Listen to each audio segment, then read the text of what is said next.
Hi folks, it's Mark Winstein with Vegan Launch, and today we're going to talk about how much money should you invest in early stage vegan startups. Now, very few people are familiar with investing in startups at all because since 1933 it's been nearly impossible for anybody who doesn't have several $1,000,000 in their portfolio to really invest with any degree of safety in startups. With new financial laws, Vegan Launch is able to bring the minimum investment down to a level where people like you can invest in high risk, high return investing. So what do I mean by high risk, high return? Well, let's compare that to general stock market investing. In the general stock market, people are hoping to get typically about 6.5% annual returns and also hoping to not lose money. So in general, for most people, investing in the public stock market it's about asset preservation. And if you pick some good stocks, you might really outpace that somewhat.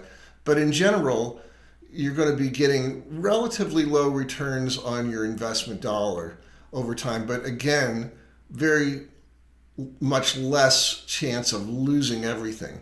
Now, when you go into investing in startups, the chance of losing everything is very high.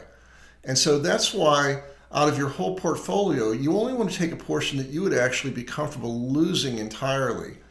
And most people who invest in early stage companies, they have a kind of an attitude that's like, well, I know I'm going to lose 100% on several of these investments, and hopefully a handful of them will do really, really well to both balance it out and also create some very outstanding returns. And this is how in Silicon Valley, some people have created quite a lot of wealth by investing early stage in companies that really skyrocket.